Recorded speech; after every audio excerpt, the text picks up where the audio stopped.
আমি আর তাহলে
ক্লাসের আগের ক্লাসে আমরা পড়েছিলাম সার্কুলেটরি সিস্টেম, ঠিক না? হ্যাঁ, ঠিক আছে, ধন্যবাদ।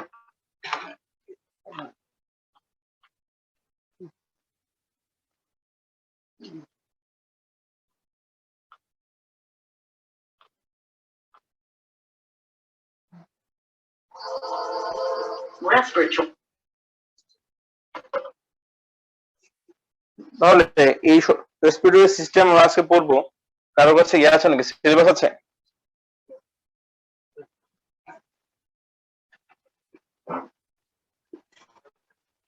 Thank you.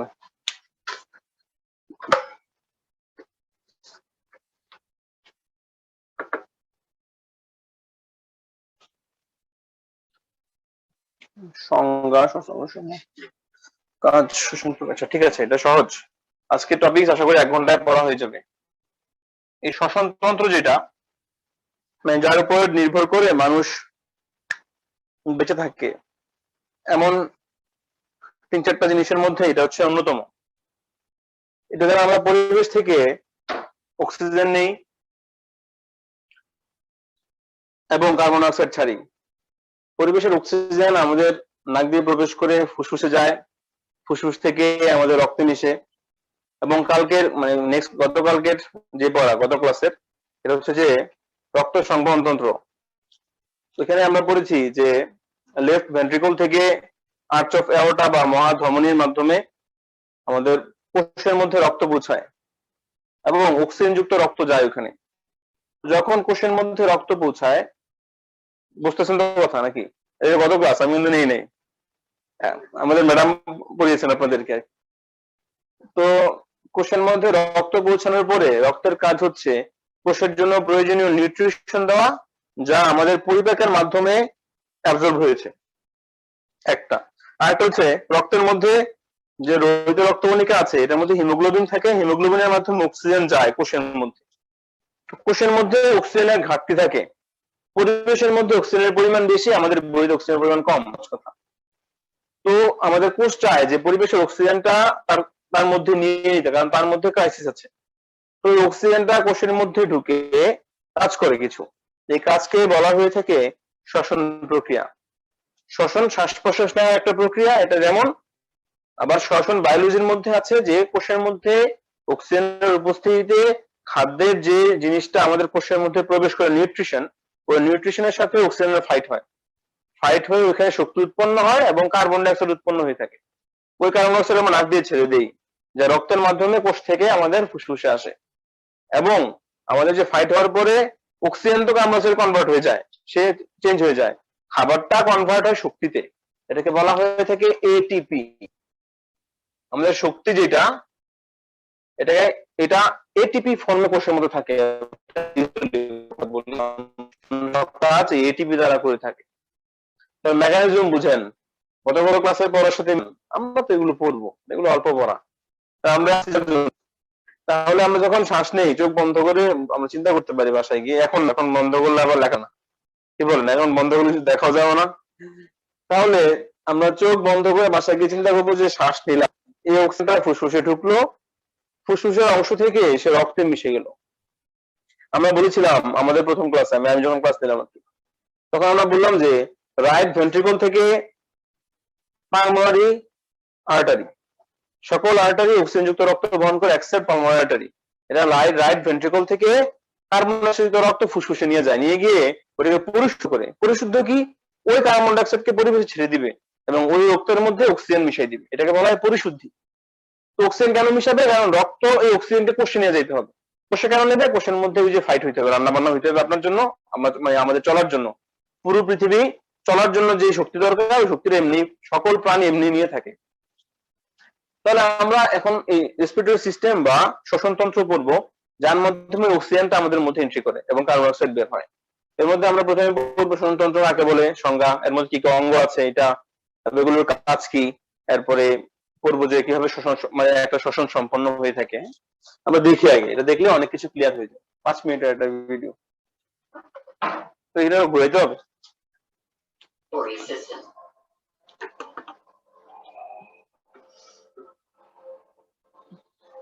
To understand the process of breathing.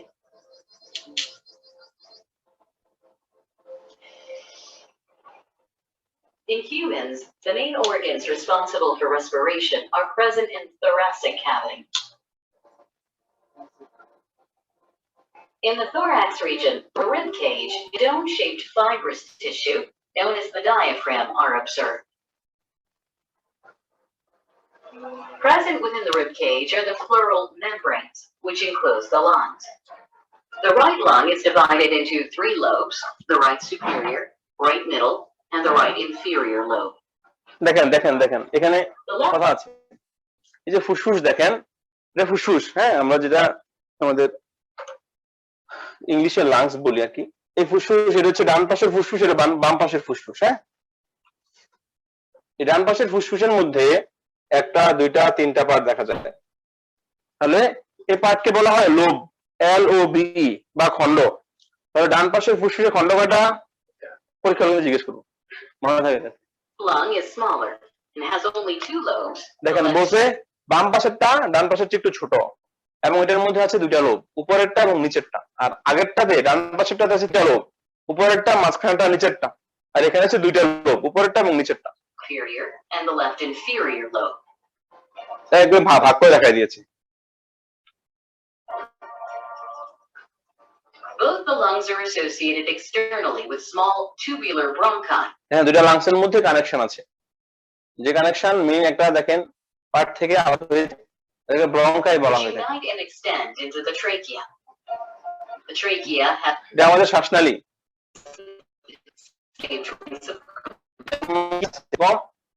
বলছে এখানে ABC লিখি না, এই সি এর মধ্যে একটা স্ট্রাকচার দেখেন, সি, এটা এক ধরনের তরুণাস্থি গলার মধ্যে থাকে, which prevent the tracheal wall from collapsing.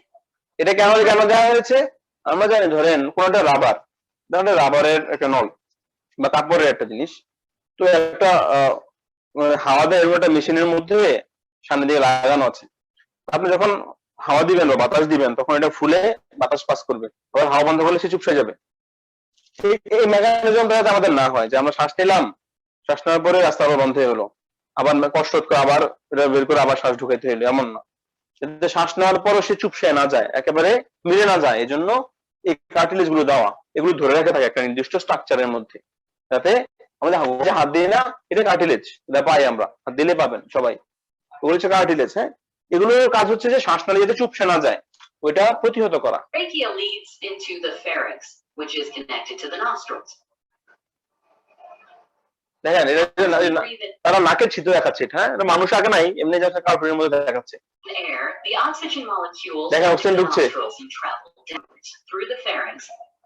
দেখেন ফ্যারিংস বলা হয়, এটা মানে গলবিল, ফ্যারিংস মানে হচ্ছে গলবিল, হ্যাঁ, গলার ভিতরের অংশটা। To finally reach the bronchi. From each bronchus, oxygen travels into the lungs. Within the lungs, the bronchus divides repeatedly to form bronchioles. দেখেন ফুসফুসে ঢুকতেছে, Oxygen travels through these bronchioles and reaches the এই যে alveoli. বায়ুথলি, এগুলো হচ্ছে ফুসফুসের একক। ফুসফুসের এককটা বলা হয় থাকে অ্যালভিউলাস, ঠিক আছে, বা বায়ুথলি। বায়ুথলির মধ্যে অক্সিজেন আলটিমেটলি পৌঁছায়, Each of which is surrounded by a network of দেখেন এই চারপাশে ইয়ে আছে না, ক্যাপিলারি লেখা, বা এখানে রক্তনালীগুলো আছে, চারপাশে জালটা বলা হয় রক্তনালী। রক্তনালীগুলো এটার মধ্যে মেইনলি আছে, দেখেন আমরা বলছি, capillaries. দেখেন ঢুকছে, দেখেন আর বলছি। A section of one alveolus shows the presence of numerous alveolar chambers with pores. দেখেন বায়ুথলির চারপাশে রক্তনালী আছে, রক্তনালীতে দেখেন রক্ত চলাচল করতেছে।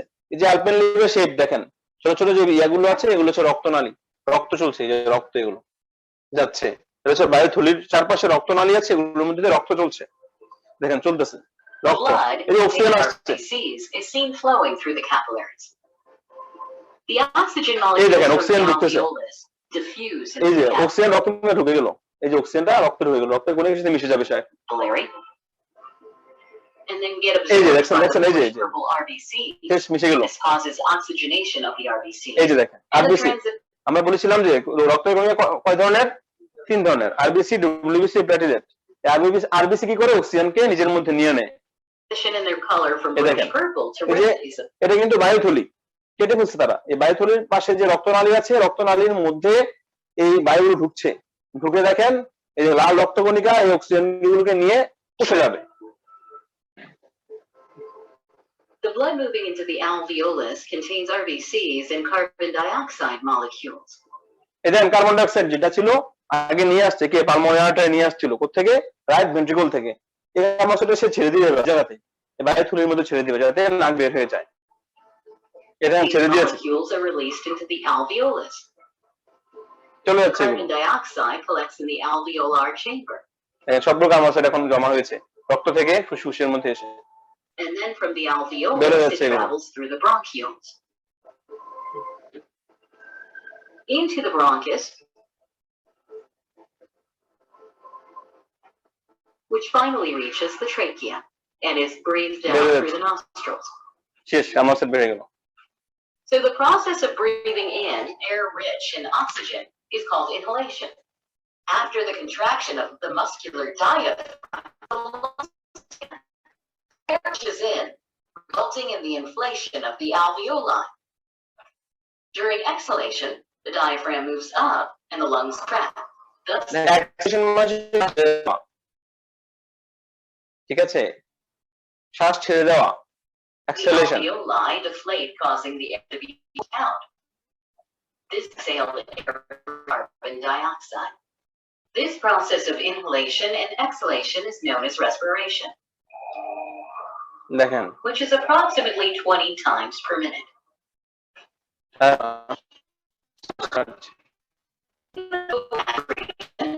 Stage in the diaphragm, which played a vital role in respiration.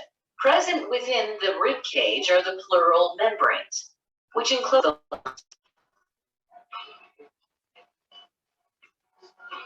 The right lung consists of 3 lobes,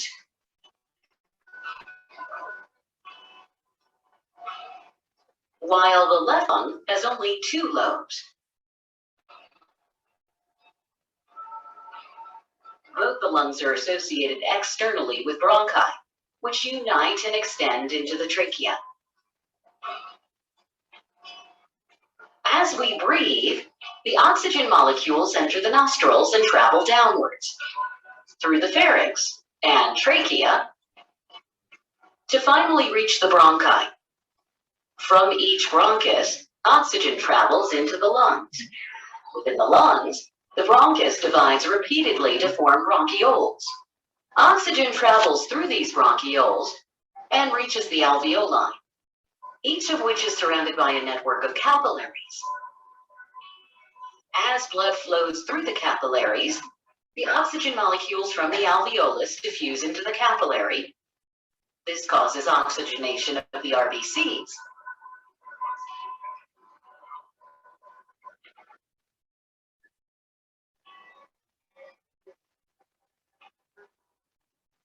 The carbon dioxide molecules are released into the alveolus.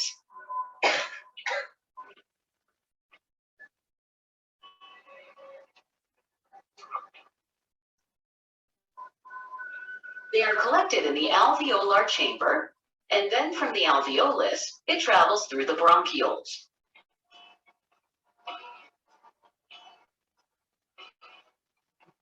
Into the bronchus, which finally reaches the trachea and is breathed out through the nostrils.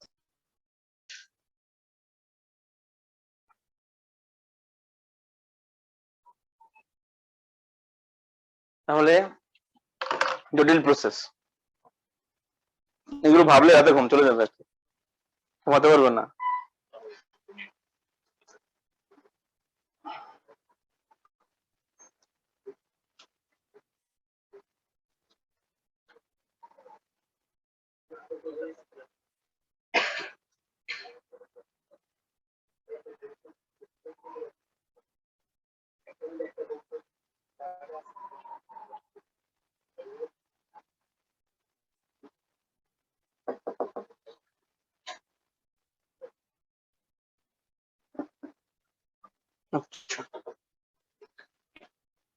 তাহলে আমরা শ্বাস নেওয়া শ্বাস ছাড়ি, ভিতরে কি হয় আমরা জানি না। জানার জন্য আজকে দেখানো হলো যেটা, এটা হচ্ছে যে খান আর ঘুমান, কিন্তু কাজ তো ঠিকই করছে সবকিছুই। তাহলে মানুষ, যেহেতু মানুষের বিবেক আছে, মানুষ চিন্তা করার জন্য বের হয়েছে, তো বের হলে কি হয়, মানুষ বুঝতে পারে মানে একজন মানুষের গুরুত্ব কতটুকু, কত কিছু আমাদের ভিতরে চলছে একসাথে। তাহলে আমরা বলবো যে রেসপিরেটরি সিস্টেম, পড়ি এটা সংজ্ঞা কি, ডেফিনেশন বলা হয় এটাকে, definition.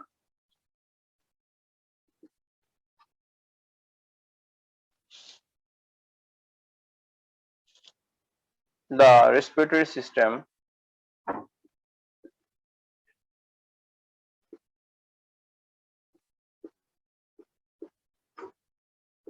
is a biological system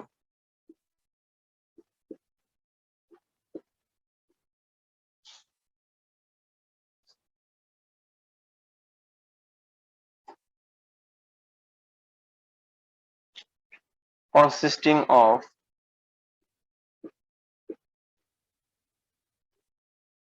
specific organs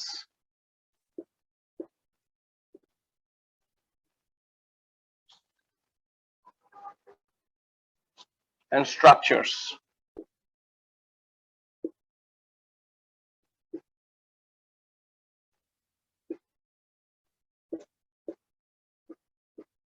used for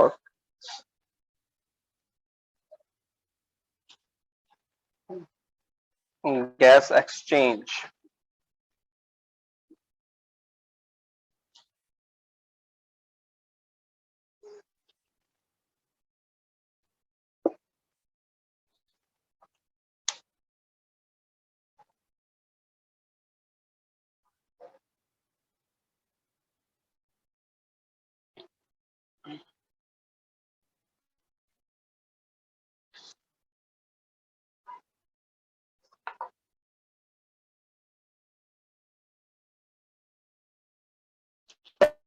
যে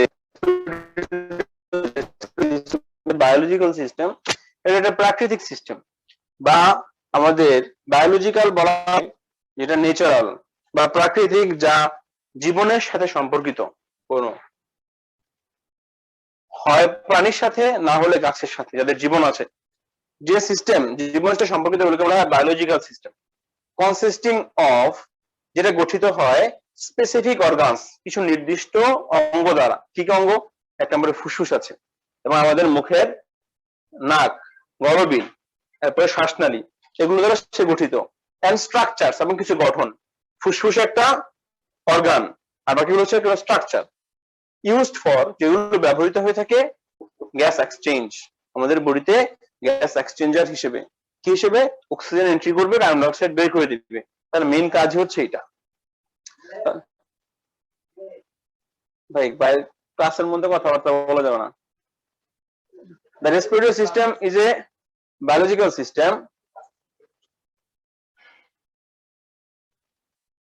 ফোন আসলে কাইন্ডলি সবাই বাইরে গিয়ে কথা বলবেন। The respiratory system is a biological system consisting of specific organs and structures.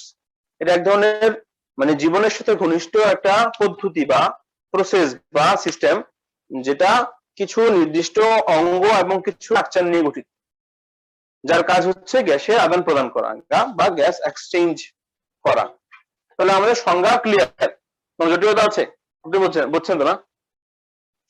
তাহলে আমরা এরপরে পড়বো যে স্ট্রাকচারস, এখানে তারা বললো এখানে যে সংশ্লিষ্ট অঙ্গসমূহ কি কি স্ট্রাকচারস আছে।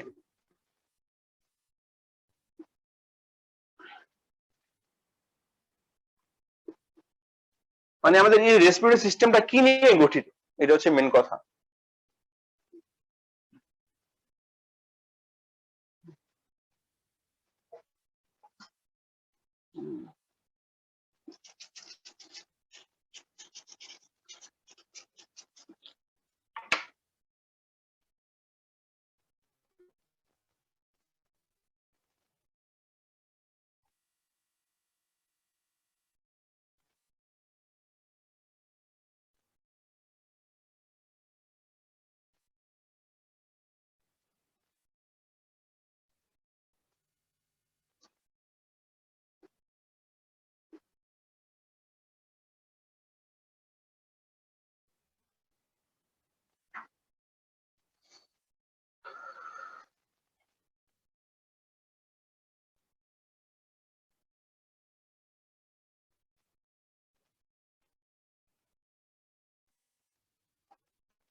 তাহলে স্ট্রাকচারের মধ্যে আমরা পড়েছি, দেখেন আমরা প্রথমে বললাম যে নোজ বা নাক, এটা আঁকার দরকার নেই।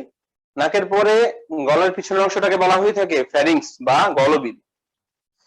তো নোজ, ফ্যারিংস, ঠিক আছে, বা নাকের সামনের অংশ। তারপরে যে শ্বাসনালী যেটাকে আমরা বলি, এটার নাম হচ্ছে ট্রাকিয়া। যে সি শেপ কার্টিলেজ দেখলেন, যে সি এর মতো দেখতে, এরকম বললাম সাদা কালারের, এটা হচ্ছে এই জায়গাটা, এটাকে বলা হয় ট্রাকিয়া। কি বলে? ট্রাকিয়া। এ ট্রাকিয়া, হ্যাঁ না, ট্রাকিয়া তরুণাস্থি, শ্বাসনালী, শ্বাসনালী গায়ে তরুণাস্থি লাগানো থাকে, এটা বলা হয় কার্টিলেজ, ঠিক আছে? তাহলে নাম জানার দরকার নেই। তো তরুণাস্থি হচ্ছে যে এটা, যা অস্থির মতো না, মানে হাড্ডি মতো না, হাড্ডি হাড্ডি যেমন শক্ত, এটা হাড্ডি না, এটা হচ্ছে নরম হাড্ডি। যে নাকেরটা, এটা মুরগি নরম হাড্ডি খাই না, মাংসের পিছনে থাকে যে ওইটা, এটাকে বলে তরুণাস্থি। এটা এরকম, মানে আপনি চাপলেও ভাঙবে না, আবার আগের জায়গায় চলে আসবে। ঠিক এটা এরকম, যত চাপ দিবেন ভাঙবে না, সে আগের জায়গায় চলে যাবে। তো এই পুরো স্ট্রাকচার নাম হচ্ছে কি ট্রাকিয়া। ট্রাকিয়া যখন এই জায়গায় আসে তখন তার নাম হয়ে যায় ব্রঙ্কাস। আচ্ছা এই যে আমরা নামটা দিই না এখন, বা একটু নিচে যে নাম দেব দিয়ে না এখন। এই ট্রাকিয়া একটু পর্যন্ত আসবে, এসে ট্রাকে এই জায়গাতে একটা জায়গার নাম আছে, নাম দেওয়ার দরকার নেই, সেই জায়গায় সে ভাগ হয়ে যায়, সে ভাগ হয়ে ট্রাকিয়ার নাম হয়ে যায় ব্রঙ্কাস। কি হয়? ব্রঙ্কাস। আমরা দেখলাম যে ব্রঙ্কাই লেখা ওই সময়, এটার নাম হচ্ছে ব্রঙ্কাস, যার নাম হচ্ছে প্রিন্সিপাল ব্রঙ্কাস বা প্রাইমারি ব্রঙ্কাস।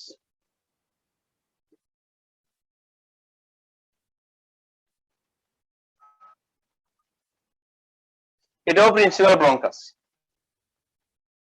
এই দুইটা দেখেন, এটাও দুইটা একসাথে এখানে টেনে নেই, এই দুইটাও ব্রঙ্কাস। অথবা আমরা বলতে পারি এটা হচ্ছে প্রাইমারি ব্রঙ্কাস। প্রাইমারি ব্রঙ্কাস, এই দুইটার নাম হচ্ছে প্রাইমারি ব্রঙ্কাস। এই পিচ্চিগুলোর নাম হচ্ছে সেকেন্ডারি ব্রঙ্কাস।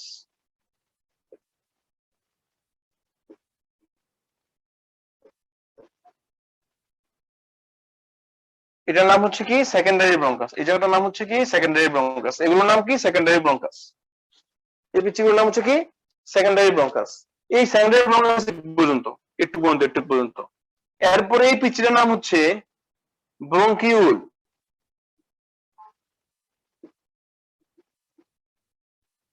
ব্রঙ্কিউল।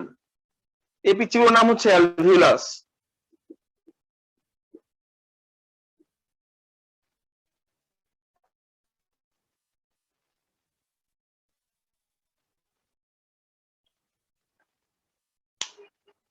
লেখা শেষ মনে হয়? তাহলে এটার নাম ট্রাকিয়া, এটা এবং এটার নাম হচ্ছে প্রিন্সিপাল বা প্রাইমারি ব্রঙ্কাস। এটা যখন ছোট হয়ে দুটো ভাগে ভাগ হয়, এখানে তিনটা ভাগে ভাগ হয়, তার নাম হচ্ছে সেকেন্ডারি ব্রঙ্কাস। সেকেন্ডারি ব্রঙ্কাস আরো ছোট হয়ে চিকন হয়, তার নাম হচ্ছে ব্রঙ্কিউল। ব্রঙ্কিউল এই বায়ুথলির মধ্যে উন্মুক্ত হয়, বায়ুথলির নাম হচ্ছে অ্যালভিউলাস। বায়ুথলির নাম কি? অ্যালভিউলাস, বায়ুথলি। হ্যাঁ, সাথে এই ফুস যেটা আছে, এই ফুসফুসের চারপাশে পর্দা আছে, মানে আমাদের যে মেইন অর্গান গুলো আছে প্রত্যেকটা চারপাশে কাভারিং আছে, পর্দা আছে, মানে সেও পর্দা করে, মানে ফুসফুসে পর্দা করে, বুঝতে হবে এখন, কারণ যে বাইরের জিনিসগুলো তাকে আক্রমণ না করে। এই ফুসফুসের পর্দা যেটা আছে, এই ফুসফুসের পর্দার নাম হচ্ছে প্লুরা। তাহলে আমরা বলবো ফুসফুসের আবরণীর নাম কি? প্লুরা। PLEURA, বাংলায় বলা হয়ে থাকে প্লুরা। ফুসফুসের আবরণীর নাম কি? প্লুরা। এই আবরণীটা দুইটা লেয়ার আছে আবরণীর মধ্যে। এই আবরণীটা আমাদেরকে শ্বাস প্রশ্বাস নিতে সহায়তা করে, এই আবরণীটা। এবং কোনো ইনফেকশন হলে আবরণীর মধ্যে পানি, বাতাস, রক্ত জমতে পারে, পুষ জমতে পারে, তখন অপারেশন করে এগুলো বের করতে হয়। ঠিক আছে, এগুলো আমরা পরে পড়বো। তাহলে আমরা জানি যে ফুসফুসের চারপাশে যে আবরণ বা পর্দা আছে এটার নাম হচ্ছে প্লুরা। এটা দ্বিস্তরী, দুটা স্তর, দুটা লেয়ার আছে এটার মধ্যে। তাহলে আমরা প্রথম থেকে পড়ি। শ্বাসনালী শুরু হয়েছে, মানে আমাদের রেসপিরেটরি সিস্টেম শুরু হয়েছে প্রথমে নস্ট্রিলস বা নাক থেকে, নোজ, পিছনে হচ্ছে ফ্যারিংস, মানে আমাদের মুখের ভিতরে যে জায়গাটা আছে হচ্ছে ফ্যারিংস। ফ্যারিংসের পর করে ঢুকে বাতাসটা ট্রাকিয়াতে ঢুকে, ট্রাকিয়ার পরে প্রাইমারি ব্রঙ্কাস, সেকেন্ডারি ব্রঙ্কাস, ব্রঙ্কিও। মানে এই চিত্রটা আমি এখানেও আঁকতে পারতাম, সেম চিত্র এখানে আঁকা যাবে, একই জিনিস, যেহেতু দুই পাশে একই, এই জন্য একটা আঁকলাম। বুঝতেছো নাকি? ভাবতেছেন একটা এটার মধ্যে মনে হয় এটা আছে, এটার মধ্যে মনে হয় এটা নাই, এমন না ব্যাপারটা। এই সবগুলো সেম, জাস্ট 1 টাকা অনেকগুলো হিজিবিজি হয়ে যাবে এখানে। তাহলে শ্বাসনালী বা trachea, primary bronchus, secondary bronchus, bronchiole, আর এই যে বায়ুথলি তার নাম হচ্ছে অ্যালভিউলাস। তারপরে আমরা প্রথমে নোজ, তারপরে ফ্যারিংস, তারপরে trachea, primary bronchus, secondary bronchus, bronchiole, তারপরে অ্যালভিউলাস। সহজ না? এগুলো হচ্ছে আমাদের স্ট্রাকচার। আমি এটা মুছে দিয়ে এরপরে আমি আমাদের স্ট্রাকচার গুলো লিখে দিব সহজভাবে। একটা হলে অ্যালভিউলাই, একটা হলে বলা হয়ে থাকে উল্টা, আপনি যা বলছেন তার উল্টা। একটা হলে অ্যালভিউলাস, একের অধিক হলে অ্যালভিউলাই। ঠিক আছে, একটু দেখবেন না, আমরা একটা হলো ব্রঙ্কাস, দুইটা হলো ব্রঙ্কাই, আমাদের দুইটাতে ব্রঙ্কাই লেখা ছিল, ব্রঙ্কাস লেখা ছিল না, ঠিক আছে, এটা সমস্যা না। তাহলে আমাদের কি কি স্ট্রাকচার নিয়ে গঠিত? স্ট্রাকচারস,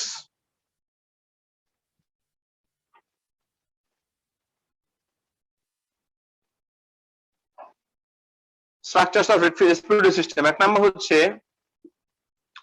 নোজ, নোজের পিছনে হচ্ছে ফ্যারিংস বা গলবিল বা গলার পিছনের অংশ। 3 নাম্বার হচ্ছে কি ট্রাকিয়া, এই তো গুড। 4 নাম্বার হচ্ছে প্রাইমারি ব্রঙ্কাস।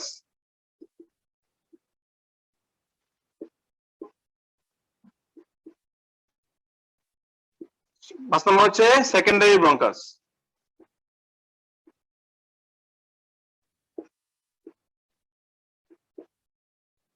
6 নাম্বার হচ্ছে ব্রঙ্কিউল।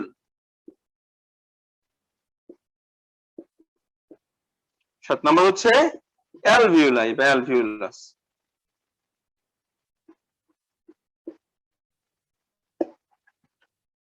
স্ট্রাকচারস, মেইন স্ট্রাকচার গুলো আর কি, মানে বড় চোখে যা দেখা যায়, ছোট চোখে আরো অনেক কিছু আছে। সাথে আমরা পরীক্ষা জিজ্ঞেস করি যে ফুসফুসের আবরণের নাম কি? প্লুরা। হার্টের আবরণের নাম কি? মাংসপেশির নাম। আর সবগুলো আবরণ, মাংস তাহলে কই যাবে? এপিকার্ডিয়াম হচ্ছে মাংসপেশির উপর লেয়ার, মায়োকার্ডিয়াম মাংসপেশির মাঝখানের লেয়ার, এন্ডোকার্ডিয়াম নিচের লেয়ার। তাহলে হার্টের চারপাশে আবরণ আছে দুইটা এরকম, সেও পর্দা করে, হার্টও পর্দা করে। ওটার কি পর্দার নাম কি? নাম হচ্ছে পেরিকার্ডিয়াম। কি? পেরি, পেরি, পেরি মানে চারপাশে থাকে। কার্ডিয়াম মানে হচ্ছে হৃৎপিণ্ড, পেরি মানে চারপাশে। পেরিকার্ডিয়াম হচ্ছে হৃৎপিণ্ডের চারপাশে যে পর্দা থাকে তার নাম হচ্ছে পেরিকার্ডিয়াম, আর ফুসফুসের চারপাশে যে পর্দা থাকে তার নাম হচ্ছে প্লুরা। এতটুকু জানলে হবে। পরে আমরা যখন কিডনি পড়বো তখন আমরা বলবো, যখন লিভার পড়বো তখন আমরা বলবো। ব্রেনের আবরণ আছে 2 স্তরই, 3 স্তরই, তো ব্রেনের আবরণের নাম বলবো। হ্যাঁ, সবগুলো আবরণ গুলো একসাথে লিখে পরীক্ষায় জিজ্ঞেস করা হয়, ঠিক আছে? তাহলে এগুলো হচ্ছে স্ট্রাকচারস, বলবেন না তো? না, চোখের সামনে চলে আসলো এগুলো। তাহলে প্রথমে nose, pharynx, trachea, primary bronchus, secondary bronchus, bronchiole, আর সাথে হচ্ছে অ্যালভিওলাস। এগুলো হচ্ছে, এগুলো একটু চোখের মধ্যে রাখতে হবে আর কি, নাইলে ভুলে যাবেন।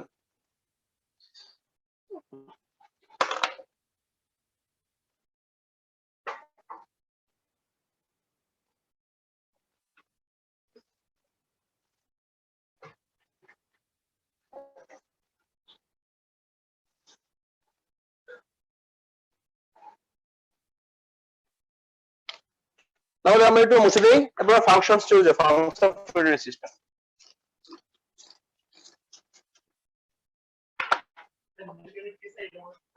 হ্যাঁ, নোজ মানে নেজাল ক্যাভিটিতে পড়ে। নোজ, ওইটা নেজাল ক্যাভিটি, এটা হচ্ছে নস্ট্রিলস এক নাম্বার। 2 নাম্বার হচ্ছে নোজ, নোজের মধ্যে নস্ট্রিলস পড়বে, নেজাল ক্যাভিটি পড়বে, দুটো জিনিস। যেটা বললাম, একটু বাইরে যে নাক দেখালো এটাই, এটা তো না। নোজের এন্ট্রি হচ্ছে নস্ট্রিলস, নস্ট্রিলস বলা বা নাকের ছিদ্র বলা হয়ে থাকে, ঠিক আছে? 1। 2 নাম্বার হচ্ছে ওই যে উনি বলে যে নেজাল ক্যাভিটি বা নাকের ভিতরের অংশটাকে নেজাল ক্যাভিটি বলে, সবগুলো নোজের মধ্যে পড়বে। আমরা সহজ রাখার জন্য নোজ লিখে দিয়েছি আর কি। আর যদি জটিল রাখা তাহলে এমনি লিখতে পারি। আরো অনেক স্ট্রাকচার আছে, ওই স্ট্রাকচার লিখে তাহলে মিনিমাম 20টা হবে স্ট্রাকচার, তাহলে মনে থাকবে না। আমরা চাই যে আপনাদের মনে থাকুক, আপনাদের বুঝানো এরকম করে পড়ানো। না হলে ওই যে টার্মিনাল, মানে আমি যে শুরু করছি টাকিয়া থেকে, এখানে স্ট্রাকচার আছে 12টা না 14টা, আমি দিছি 3টা 4টা, মানে বড় বড় নাম বলে দিচ্ছি, ছোট ছোট নাম দিলে মাথা ঘুরবে, মাথার মধ্যে ফুসফুস উঠে যাবে এরকম। তখন দেখবেন মাথা থেকে শ্বাস প্রশ্বাস বেরোচ্ছে, ঝামেলা পড়ে যাবেন। এই জন্য আমরা যদি অল্পতেই মেন জিনিসগুলো বুঝে যায় এবং মনে থাকে, এভাবে আমরা পড়াচ্ছি। এরপর হচ্ছে আমাদের ফাংশনস অফ রেসপিরেটরি সিস্টেম।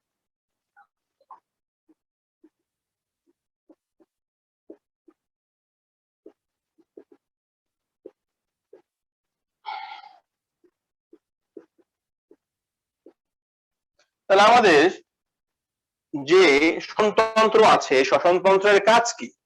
সহজ ভাষায় বলি আমরা, কাজ কি?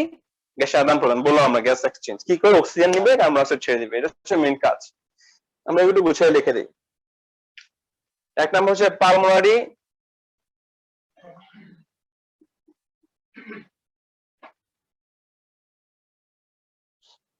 ভেন্টিলেশন। এই ভেন্টিলেশনের মধ্যে পড়ে 2টা জিনিস পড়ে, একটাকে বলা থাকে ইনহেলেশন, এটাকে বলা হয় এক্সহেলেশন বা শ্বাস ছাড়া। আমরা নিঃশ্বাস আর প্রশ্বাস বলি।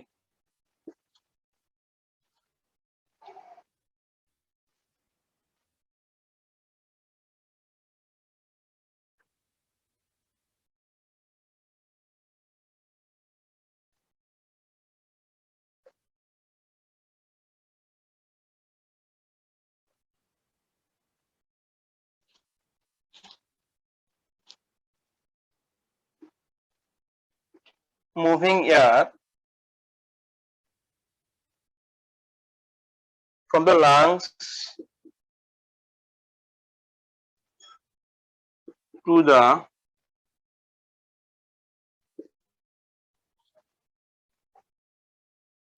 pulmonary capillary.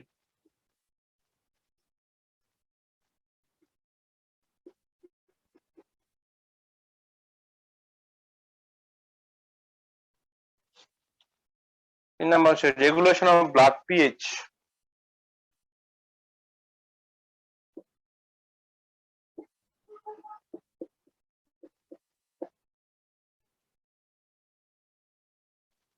চার নম্বর হচ্ছে প্রোডাকশন অফ সাউন্ড।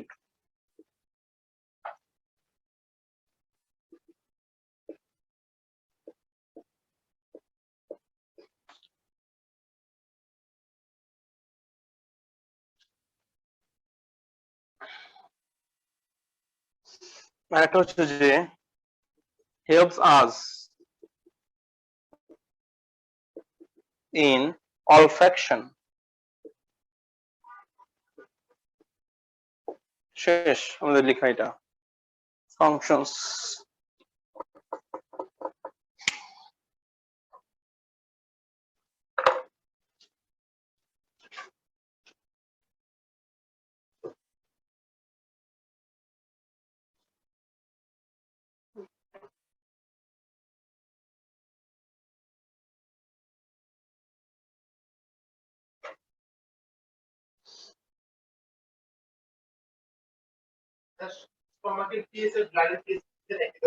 না রে না, তাহলে তো মরে যাবে মানুষ। বলতেছি আপনি লিখে বলেন, লেখা শেষ?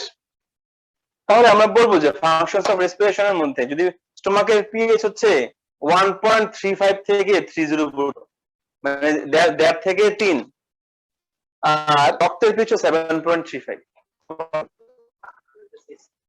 ওটা আমরা বলি ঈষৎ ক্ষারীয় বা ঈষৎ অম্লীয় বলি আমরা, নাকি ব্লাড কি ঈষৎ ক্ষারীয়, লবণ লবণ লাগে, রক্ত একটু লবণ লবণ লাগে। যদি স্টোমাকের ভিতরে ব্লাডের পিএইচ হয় তাহলে পুরো বডি জ্বলে পুরো সার্কার হয়ে যাবে।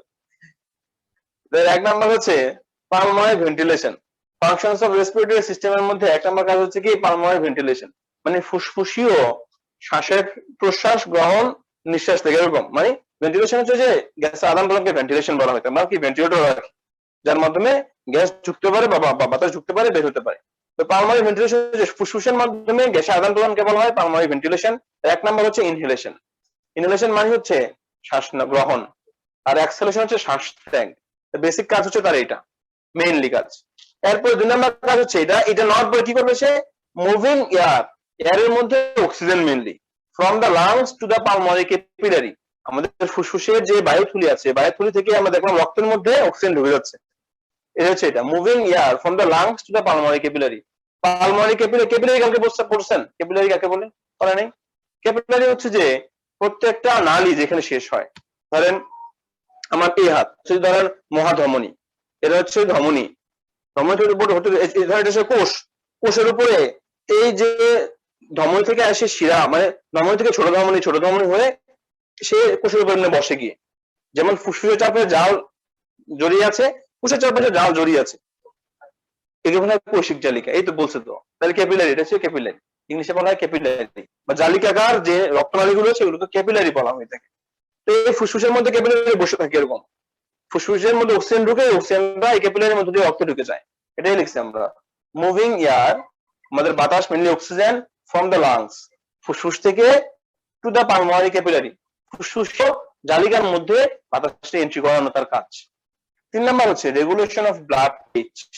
রক্তের মধ্যে এক ধরনের ব্যালেন্স থাকে, এটাকে পিএইচ বলা হয়ে থাকে। এসিড এবং ক্ষারের ব্যালেন্স এটাকে বলা হয়ে থাকে। ব্যালেন্স কেমন? জীবনের ব্যালেন্সের মতো আর কি। মানুষ ব্যালেন্স না রাখতে ধরেন আপনি একটা গুহার সামনে দাঁড়িয়ে আছেন, অনেক গর্ত সামনে, বা আগ্নেয়গিরি ধরেন, জাপানে নিয়ে গেল আপনাকে, ফুজিয়ামা আছে সামনে, আপনি দাঁড় করে দিলাম আগ্নেয়গিরি, তো পিছন থেকে আপনাকে একজন হালকা ধাক্কা দিল, আপনি কিন্তু পড়তেছেন না, আবার ধাক্কা দিল, আপনি আমার পিছনে চলে আসছেন, আবার ধাক্কা দিল, আপনি পড়তেছেন না। এই যে ব্যালেন্স নিজেকে ঠিক রাখার জন্য, ঠিক রক্তের মধ্যে কোনো ব্যালেন্স আছে। রক্তের মধ্যে আপনি কোনো কিছু এন্ট্রি করেন বা কোনো কিছুর ক্রাইসিস হয়, ওই ক্রাইসিস বা মানে হয় খুব বেশি পরিমাণ কোনো কিছু পেয়ে গেল, অথবা খুব বেশি পরিমাণ কোনো কিছু হারিয়ে গেল। এই বেশি পেয়ে যাওয়া অথবা হারিয়ে যাওয়া, এটার মধ্যে যদি রক্ত বায়াসড হয়ে যায়, যেমন আপনাকে খুব বেশি খাবার দাবার দিলে একজন, আপনি তার পিছিয়ে দৌড় দিলেন, আর তাকে ঢিল মেরে ফেলে দিলেন, সে যাতে এরকম বায়াস না হয়। কারণ রক্ত যদি ধরেন আপনি দিলেন মিষ্টি, সে মিষ্টি খেয়ে একবার ঘুমাই গেল, মানে এখানে ব্যাকটেরিয়া জন্মাই গেল, আবার কেউ মিষ্টি দিল না, তখন কোনো ব্যাকটেরিয়া নাই, এরকম অবস্থা। মানে সে যে কোনো পরিবেশের মধ্যে নিজে খাপ খাওয়ানোর যে ক্যাপাসিটি, যেটা বলা হয় ব্লাড পিএইচ, মানে রক্ত তার যে অবস্থায় থাকে, যেমন রক্তের মধ্যে সবগুলো কণিকা আছে, রক্ত তরল পদার্থ, সে যাতে গাঢ় না হয়ে যায়, বেশি পাতলা না হয়ে যায়, অর্থাৎ তার মধ্যে যে কণিকাগুলো আছে, যে পরিবেশে আছে, পরিবেশ সবসময় ঠিক থাকে, ওই ঠিক থাকার সিস্টেমের নাম হচ্ছে ব্লাড পিএইচ। সহজ কথা, এটা অনেক পড়াশোনা এই পিএইচ নিয়ে। তাহলে রক্ত বেশি এসিডিও না, বেশি ক্ষারীয় না, একেবারে না, একেবারে এসিডও না। রক্ত একটা মিডিয়াম লেভেলে থাকে, যাতে রক্তের মধ্যে সকল কিছু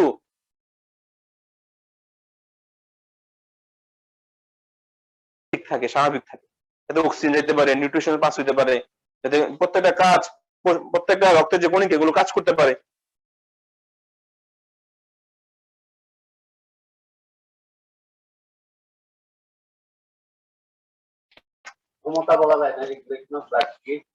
রেগুলেশন অফ ব্লাড, হ্যাঁ এটা তো বললামই আমরা, যে ব্লাড পিএইচ যেটা আছে ওটাকে মেনটেন করে রেসপিরেটরি সিস্টেম মেনটেন, মানে সমতা করা, ক্ষমতাকে ব্যালেন্স রাখে, ব্যালেন্সের কথা আমরা বলবো। 4 নাম্বার হচ্ছে প্রোডাকশন অফ সাউন্ড, মেন কাজ একটা, মানে আমাদের ফুসফুসের এটা কাজ হচ্ছে সাউন্ড তৈরি করা। মানে এটা আনবিলিভেবল কিভাবে হয়, মানে মানুষ যেভাবে কথা বলে এটা জানলেও আপনার ঘুম আসবে না আজকে রাতে। অনেক বিশাল মেকানিজম এখানে, শুধু আছে কি জানেন, দুটো রশির মতো, ওই যে গ্রামে গেলে দেখবেন যে ছেলেরা কি ঘুড়ির আগের মধ্যে ফিতা বেঁধে দিলে আওয়াজ করে থাকে উপরে, ঠিক না? হ্যাঁ ভলা। তো ওইটার মধ্যে মেইনলি কাজ কি জানেন, একটা তাপ দেয়। আগে কি করতো, ক্যাসেট আছে না, ক্যাসেট যে আগে ঘুরতো, যে ক্যাসেট গুলো ভেঙে ওগুলো ফিতা দিয়ে,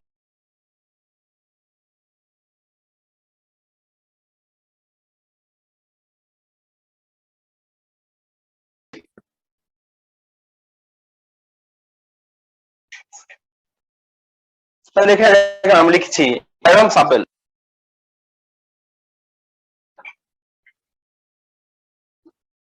আমাদের মেডিকেল ভাষায় লেখা হয় ভোকাল কর্ড। আমাদের পুরুষদের মেইনলি গলার মাঝখানে এটা ওই থাকে না জায়গাটা, এটার নাম হচ্ছে অ্যাডাম সাপেল অথবা ভোকাল কর্ড বলা হয়ে থাকে। অ্যাডাম সাপেল কথাটা রূপক, এটা ইয়া না, মেন হচ্ছে ভোকাল কর্ড, যে উঁচা হয়ে থাকে। এই উঁচা হয়ে থাকাটা ট্রাকিয়ার একটা অংশের মধ্যে, এটা হচ্ছে ট্রাকিয়ার মধ্যে পড়ে যায়। এই জায়গাটাতে পিছনে এরকম দুইটা ফাইবার থাকে, এরকম এতটুকু, আর কিছু না। ওই ভিতর থেকে ফুসফুস বাতাস দেয়, ও ফিতার মধ্যে কাঁপন শুরু হয়, কাঁপন শুরু হলেই সাউন্ড তৈরি হয়। এই তো বুঝেন, তাহলে যে কম্পাঙ্কের মধ্যে বাতাস ছুটলে সে ওইটার মধ্যে কাঁপন তৈরি করবে, সেই কম্পাঙ্কের বাতাস ফুসফুস বুঝে কখন তৈরি করতে হবে। আপনি বাতাস তো আওয়াজ তো হয় না, কিন্তু আমি কথা বলে কেমন আওয়াজ হয়, যে কথা বলার জন্য যে ফ্রিকোয়েন্সির বাতাস দরকার, ওই ফ্রিকোয়েন্সির বাতাসটা ফুসফুস থেকে এরকম ফ্রিকোয়েন্সি নিয়ে বের হয়। ফ্রিকোয়েন্সি মানে হচ্ছে কম্পাঙ্ক, 1 মিনিটে একটা বাতাস এসে তখন কাঁপুনি তৈরি করলে সাউন্ড হয়। মানে আপনি কি চাইছেন কখনো মায়ের পেটে থাকতে, যে আল্লাহ আমার এই ভোকাল কর্ড ভালো করে দেন, যেটা আমি এসে কথা বলতে পারি? মানে আপনি সব বুঝেন কিন্তু কথা বলতে পারেন না, এটার মধ্যে কষ্ট কিছু আছে নাকি? কষ্ট নাই, সব পারবেন, মানে দেখবেন শুনবেন, কিন্তু কিছু বলতে পারবেন না। যারা বধির বা যারা বোবা, তাদের অনেক কষ্ট। বধিরটা শুনে না, ঠিক আছে, আপনি শুনেও বলতে পারছেন না, তখন কি হবে এরকম কষ্টকর মুহূর্তে? হ্যাঁ এটা ঠিক আছে, যারা শুনে তারা বলতে পারে না, আবার অনেকে তো পরবর্তীতে শুনলেও বলতে পারে না, তখন টিউমার হয়ে গেল গলায় বা কোনো অপারেশন হলো, বলতে পারবো না কিছু সে। বলতে পারছেন না, কথা বলার যে সেন্টার আছে সেন্টারটা ড্যামেজ হয়ে গেছে এর মধ্যে। হ্যাঁ ব্রেন থেকে। তো দেখেন আমরা সুস্থ, তাইলে কি এই সুস্থতা কি এমন তো কথা করা দরকার, ঠিক না? সুস্থতা যে আছি এটা আর অবশ্যই মূল্যায়ন করা দরকার। অ্যাটলিস্ট এই পড়াগুলো নেই, পড়ার উদ্দেশ্য কিন্তু এতটুকু না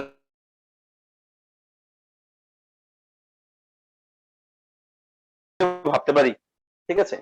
এরপর হচ্ছে যে দেখেন হেল্পস আস ইন অলফ্যাকশন। অলফ্যাকশন মানে হচ্ছে ঘ্রাণ অনুভূতি, ঘ্রাণ নিতে পারে, গন্ধ নিতে পারে। অলফ্যাকশন, অলফ্যাকশন হচ্ছে ঘ্রাণ নেওয়া, আমাদের ঘ্রাণ নিতে পারি বা কোনো একটা এটা কি স্মেলটা কেমন এটা বুঝতে পারি, এটাকে বলা হয় অলফ্যাকশন। হেল্পস আস আমাদের স্বাভাবিক ভাবে আমাদের নাকের এই ভিতরের জায়গার মধ্যে নার্ভ আছে, অলফ্যাক্টরি নার্ভ বলা হয় এটাকে। এর ঠিক এই ভিতরের জায়গাতে নার্ভ আছে। তো নাকের ভিতরের জায়গায় যদি নার্ভ আছে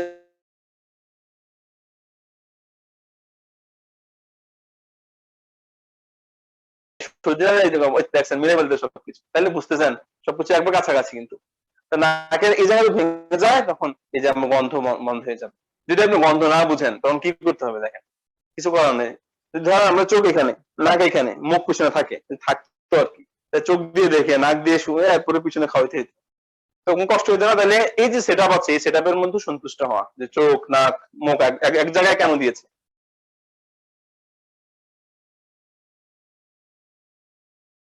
কাজ একেবারে স্বয়ংসম্পূর্ণভাবে এবং একটা ইন্টারলকিং এর মধ্যে চলে তিনটা একসাথে। তাহলে আমাদের শ্বাসের সাহায্য করে কে? শ্বাস, এটা কি শ্বাসে সাহায্য করে নাকি শ্বাসনালীর মধ্যে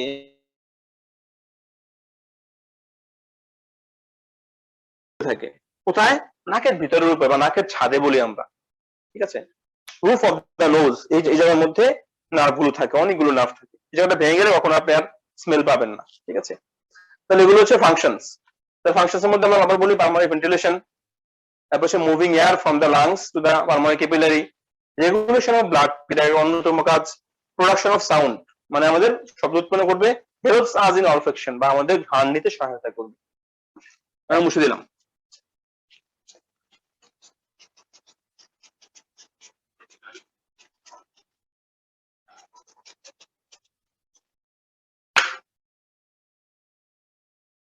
এবার আসেন লাস্ট কথা বার্তা আমরা বলি কিছু সময়, শ্বসন প্রক্রিয়া বা mechanism of respiration.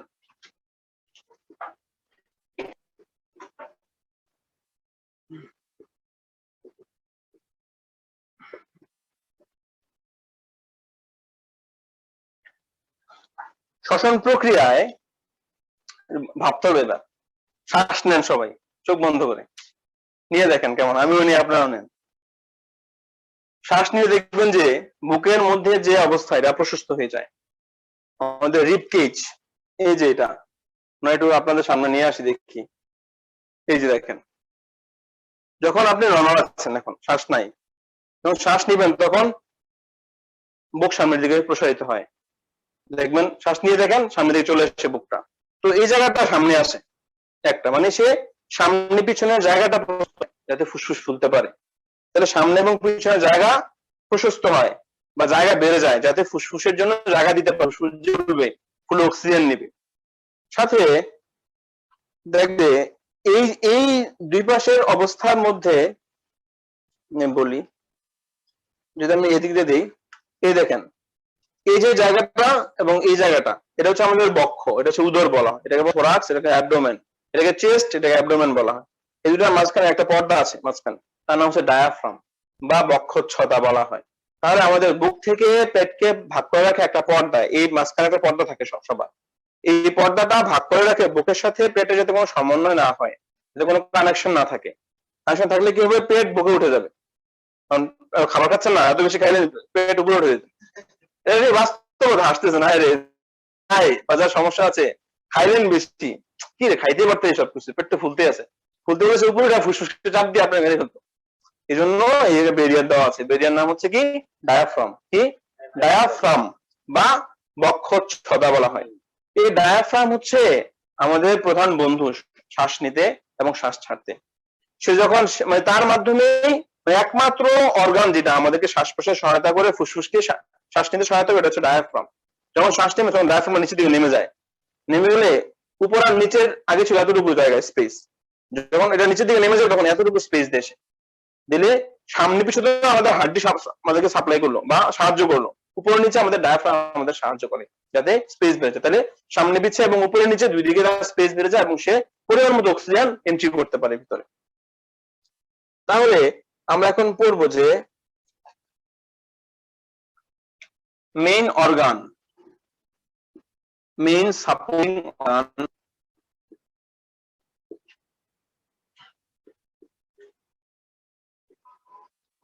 for respiration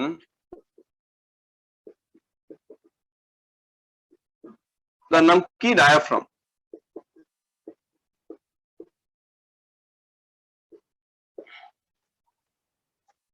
এই ডায়াফ্রামের সাথে কিছু হাড্ডির মাংসপেশি কাজ করে থাকে, মাসেলস অফ চেস্ট বলি আমরা, আমাদের বুকের মাংসপেশিগুলো সাহায্য করে সামনে পিছনে বাড়াতে।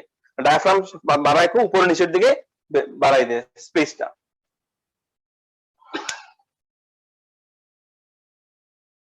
মাংসপেশিগুলোর নাম হচ্ছে intercostal muscle, intercostal muscles.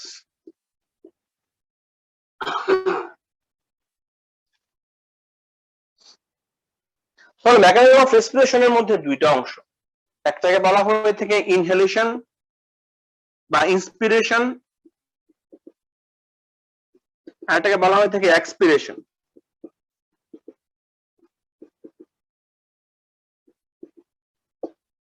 Inspiration মানে শ্বাস নেওয়া বা ইনহেলেশন মানে শ্বাস নেওয়া, এক্সপিরেশন অর এক্সহেলেশন মানে শ্বাস ছাড়া বা শ্বাস ছেড়ে দেওয়া।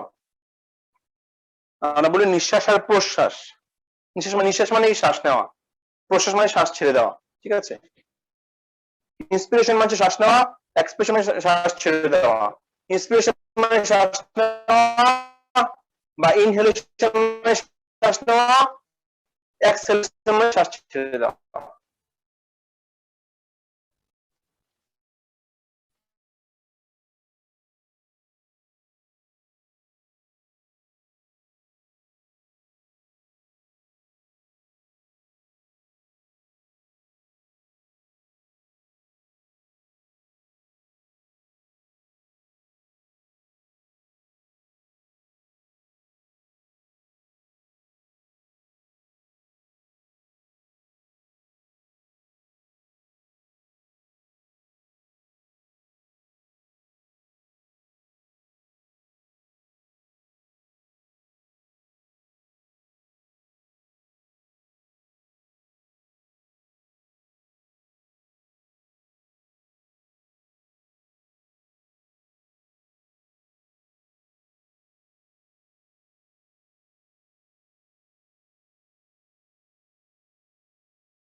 তাহলে ইন্টার মানে হচ্ছে দুইটার মধ্যবর্তী, দুইটা রোমের মধ্যবর্তী দেয়াল আছে এরকম, বা দুইটা দেশের মধ্যবর্তী বর্ডার আছে এরকম, বা দুইটা কোষের মধ্যবর্তী জায়গা আছে এরকম।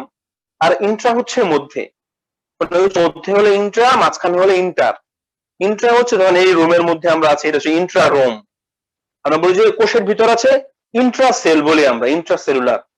আমরা দুইটা ইন্টার সেলুলার এবং ইন্ট্রা সেলুলার এটা বুঝতে হবে। ইন্টার মানে দুইটা কোষের মাঝখানে, আর ইন্ট্রা হচ্ছে কোষের ভিতরে। বুঝছেন তো নাকি? সহজ, বুঝছেন? বুঝেন নাই? হ্যাঁ হ্যাঁ, এদের বোঝা নাই। ইন্টার মানে হচ্ছে দুইটা হচ্ছে, এটা আমার হাত, হাতের মাঝখানে কলম, তাহলে আমরা ইন্টার বলবো এটাকে।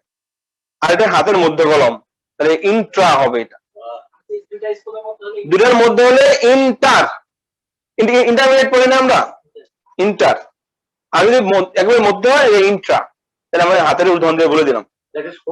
হ্যাঁ হ্যাঁ ক্লোজ, কোন একটা জিনিস দিয়ে ক্লোজ, কোন একটা ভিতরে কোনো কিছুর ভিতরে আছে। হ্যাঁ যদি দুইটা ক্লাসের মধ্যে হয় তাহলে ইন্টার ক্লাস, একটি ক্লাসের মধ্যে হলে ইন্ট্রা ক্লাস। বুঝছেন তো নাকি? তাই সহজে আপনি বুঝছেন, আমি কিছু বলে না হয়তো বুঝি ওটা। ভয় পাচ্ছে কোন যে হ্যাঁ না বলে কোন ঝামেলায় পড়ে যায়। হ্যাঁ আই এম, হ্যাঁ ইন্ট্রামাসকুলার, এটা বলবো আমরা ফার্মাকোলজি আসলে আপনাদের এগুলোর পরে। আচ্ছা এবার ইন্সপিরেশন, এই যে শ্বাস নেওয়া, এই শ্বাস নেওয়ার জায়গাটা হচ্ছে যে আমরা এটা নিয়ে একটু মেকানিজম পড়ি, পরীক্ষা দিব না আমি কখনো, এটা এখান থেকে শুরু করি। শ্বাস নেওয়ার মেকানিজম হচ্ছে যে আপনি শ্বাস নিবেন, শ্বাস নেওয়ার সেন্টার আছে একটা ব্রেনের পিছনের অংশে, পশ্চাৎ মস্তিষ্কের মধ্যে ব্রেনের রেসপিরেটরি সেন্টার আছে। যখন মানুষ সে নিজেই বুঝে শ্বাস নিতে হবে তখন ওই সেন্টারটা স্টিমুলেট হয় বা অ্যাক্টিভ হয়। অ্যাক্টিভ হলে সে খবর পাঠায় কোথায়, ডায়াফ্রামকে, তুমি অ্যাক্টিভ হও, মানে তুমি নিচের দিকে নেমে যাও। বুকের ইন্টারকোস্টাল মাসেল, যেটার জন্য বলছি এটা পড়ায়নি, ইন্টারকোস্টাল দেখলাম না একটু, ইন্টারকোস্টাল মাসেল। কোস্টাল মানে হচ্ছে আমাদের, এগুলোকে বলা হয় পরশুকা, এগুলো রিপস বলা হয়, রিপস পড়েছেন না, রিপস। দুইটা রিপসের মাঝখান, এই রিপসের মেডিকেল নেম হচ্ছে কোস্টাল। কি বলা হয়? কোস্টাল। রিপসের মেডিকেল নেম হচ্ছে কোস্টাল। তাহলে ইন্টারকোস্টাল মানে কি? যেটা রিপসের মাঝখানের অংশ। রিপস যেটা আছে আমাদের বুকের হাড্ডি যেটা আছে, এটার মেডিকেল নাম হচ্ছে কোস্টাল। কি? কোস্টাল। তাহলে ইন্টারকোস্টাল হলে কি হবে? দুইটা কোস্টালের মাঝখানে আবার কি লিখছি, মাসেলস। তাহলে দুইটা কোস্টালের মাঝখানে যে মাংসপেশি আছে বা বুকের যে আমাদের হাড্ডি আছে, হাড্ডির মাঝখানে স্পেস আছে, স্পেসটা কিন্তু খালি না, হাত দিয়ে ধরতে পারতেন হার্ট লাং ধরতে পারতেন খালি থাকলে, খালি না কেন, এখানে মাংসপেশি আছে। মাংসপেশির নাম হচ্ছে ইন্টারকোস্টাল মাসেল। এই ইন্টারকোস্টাল মাসেল গুলো আমাদের শ্বাস নিতে বা শ্বাস ছাড়তে সহায়তা করে। মেনলি ইন্সপিরেশন হচ্ছে যে একটা অ্যাক্টিভ প্রসেস, এটা আপনাকে নিতে হবে, মানে পরিবেশ আপনাকে দিবে না, আপনি চুপ করে বসে থাকবেন, শ্বাস নেবেন না, থাকেন বন্ধ, কিন্তু কিন্তু আপনি শ্বাস নিয়ে চুপ করে বসে থাকেন, দেখেন পারেন কিনা, আপনি অটোমেটিক ছেড়ে দিবেন, শ্বাস নিয়ে আটকে রাখতে পারবেন না। শ্বাস না, শ্বাস না নিয়ে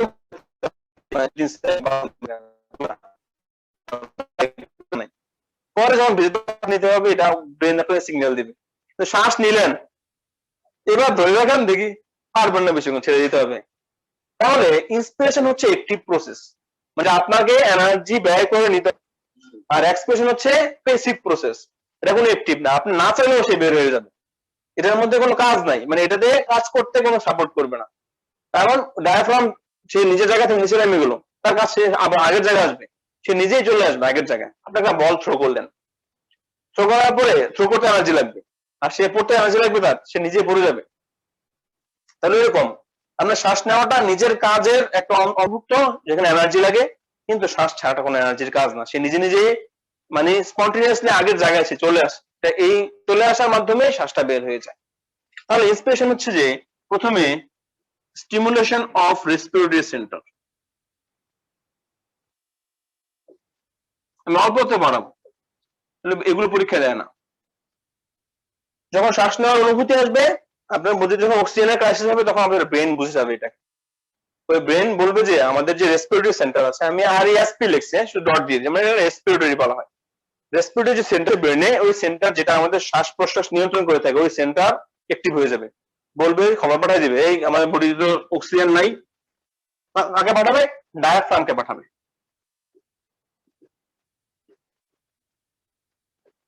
আর ডায়াফ্রাম কি হবে? প্রসারিত হবে, সে নিজের ইয়ার জন্য ফুসফুস প্রসারণের জন্য জায়গা করে দিবে।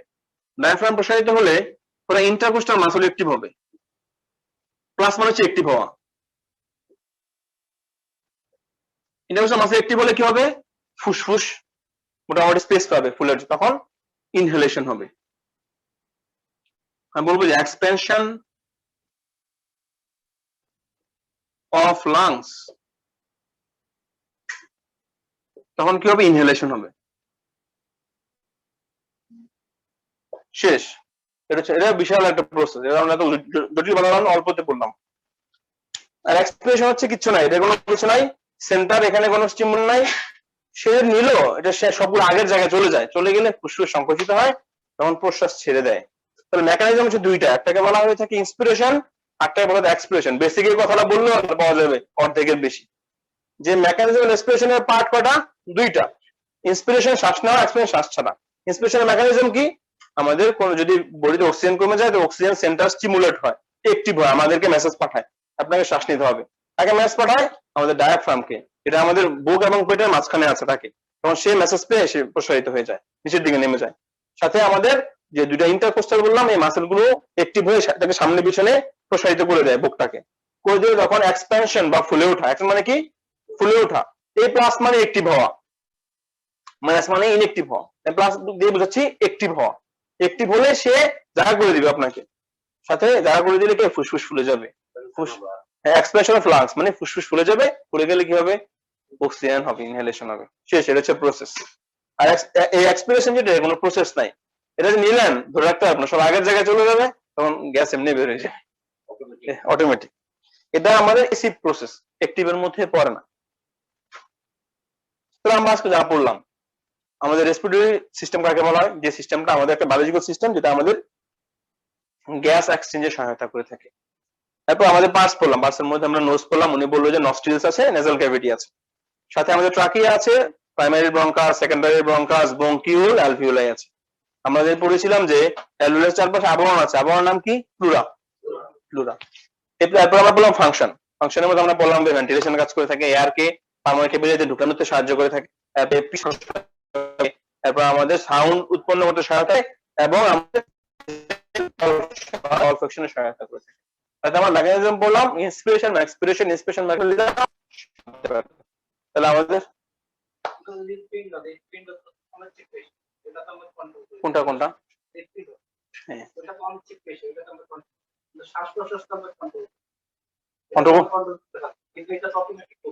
কন্ট্রোল করতে পারবেন শ্বাস প্রশ্বাস? পর দেখি করেন তো। আপনি শ্বাস নেন কি হয়, কিছু করে দেখেন একটু মাথা ঘুরে এখন পড়ে যাবেন এই 5 মিনিটের মধ্যে। না, এটা তো অবশ্যই নিজে কিছু অল্প সময় কন্ট্রোল রাখতে পারবেন, ধরে রাখতে পারবেন, কিন্তু কন্ট্রোল কোনটা হয় যেটা আপনি ধরে রাখলে আপনার আওতার মধ্যে, দেখ আপনার মধ্যে 1 মিনিট 2 পরে আপনি আউট দুনিয়া থেকে, যদি ধরে রাখেন বা কেউ ধরে রাখে আপনাকে কেউ ধরে রাখলে আউট, আপনি নিজে ধরে রাখলে আপনি আউট হবেন, আপনি উঠে ধরতে হবে। তাহলে এটা নিজের কন্ট্রোলের মধ্যে না, অল্প সময় কন্ট্রোলের মধ্যে, কিন্তু হার্ট একেবারেই ফুসফুস আপনার কন্ট্রোলের মধ্যে না। শ্বাস নেওয়াটা আপনার কন্ট্রোল, কিন্তু ফুসফুস আপনার কন্ট্রোলের মধ্যে না। শ্বাস নিলে তো ফুসফুস ফুলবে, কিন্তু ফুসফুস নিজেই কাজ করে। কিন্তু হার্ট একটা কাজ হচ্ছে সে নিজেই নিজেরটা করতে পারে, কিন্তু ফুসফুসের সিগন্যাল আসতে হয় ব্রেন থেকে, হার্টের সিগন্যালটা ব্রেন থেকে আসার আগেই সে নিজে কাজ করা শুরু করে দেয়। এখানে এসএ নোড আছে, আমরা বললাম যে ইলেকট্রিক ইম্পালস কারেন্ট যায় এটার মধ্যে, সে নিজেই বুঝে যায় কেমনে চলতে হবে আর কি। তাহলে নিজের ইচ্ছা দিয়ে শ্বাস প্রশ্বাস না, নিজের ইচ্ছা দিয়ে শ্বাস প্রশ্বাস নেন, ইচ্ছা করে যে আমি একটু বেশি শ্বাস নেই কম ছাড়ি, তখন দেখবেন যে হয় কার্বন ডাইঅক্সাইড বেড়ে গেছে না অক্সিজেন বেড়ে গেছে। এবং যে কোনো কিছু ইমব্যালেন্স যদি 1-2 মিনিটের মধ্যে কারেকশন না হয় তাহলে আপনি স্পট ডেথ হয়ে যাবেন। বেশি শ্বাস নিয়ে দেখেন এখনই মাথা ঘুরে পড়েছে, তখন কার্বন ডাইঅক্সাইড বেড়ে যাবে। ওই কার্বন ডাইঅক্সাইড যেটা আমরা ত্যাগ করি কিভাবে তৈরি হয় বুঝছেন?